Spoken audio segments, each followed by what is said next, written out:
As you might expect, there are many opinions on what might be the best setup for YouTube beginners. My opinion is that if you're going to do this a lot, then you might as well invest in something that's going to last you for a period of time, maybe a few years. And that's what I've done in my case. I still consider myself somewhat of a beginner. Let me show you what I've bought and why it's worked well for me in this video. Stay tuned.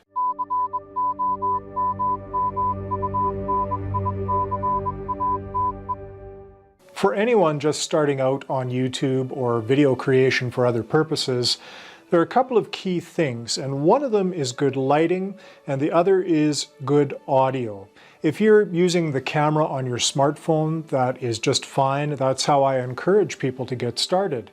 But when you're ready to upgrade, there are those two factors that really make the biggest difference, the lighting and the audio, in terms of the end quality of the product that you produce. So what do I have for lighting and audio purposes?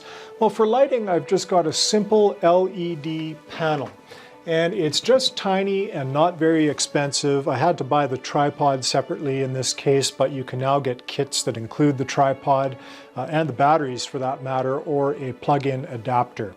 And this does the job. I've got it on its lowest setting and I have it placed up high on this shelf. So the lighting lights my face, the front of me, between me and the camera that's on top of my monitor here. So it allows for the camera to really do its job well, even though this particular camera, which is the Logitech C920, it actually automatically adjusts for the lighting in the space. All cameras still work better with good lighting. For audio, I use the blue Snowball Ice, and it is not an expensive microphone at all. I think they run around $50 or $60, sometimes cheaper if you can get them on sale.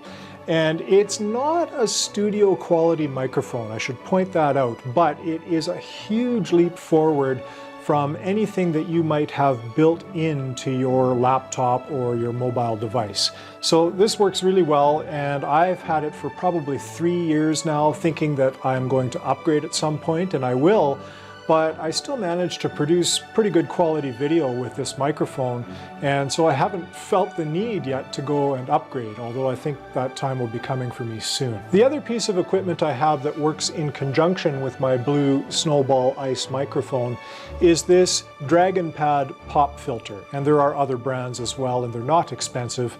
And what they do is they essentially reduce the noise that we make while we're speaking. So when we say the word pop, for example, hence the name pop filter, this extra puff of air tends to come out of our mouths, and this pop filter or wind screen will take that puff of air and disperse it so it doesn't enter the microphone as much, and you end up with a much more clear end product. Now, the blue Snowball Ice microphone actually does come with its own little stand, a little tripod stand, and you can just put that on your desk someplace and it will work just fine. I like to have the microphone positioned a little bit closer to my mouth though when I'm speaking, so I've purchased a separate scissor arm microphone stand, and this again is not an expensive piece of equipment. It just clamps into a small opening in the back end of my desk here, or you could clamp it right to the front of the desk as well. And there's actually a kit now that is available that wasn't available when I bought mine, and it now includes a specific adapter for the blue Snowball or Snowball Ice microphone, and it comes with a pop filter now too, so you don't have to buy that separately. Now, the one other thing I really recommend for beginner YouTubers especially is not a piece of equipment, but a piece of software called Tubebuddy. I've been using it for a relatively short time, and I can't tell you how much it's helped me with my video optimization. What it does is it allows you to see data behind what's happening on your channel and other people's channels as well, so you can compare.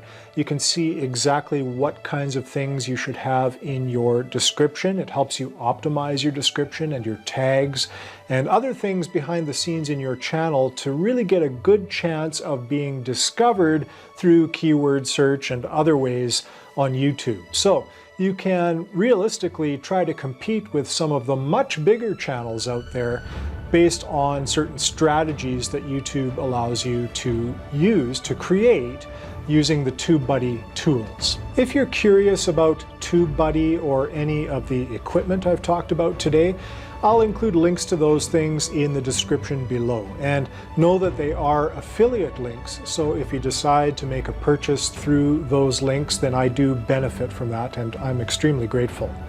It's never too late to get started on YouTube, and I can say that because my channel, even though I've had it for some time, I haven't really paid a lot of attention to it until recently, and using the strategies and the tools that I now have, I'm starting to see some growth. So you can do it too. I wish you all the best.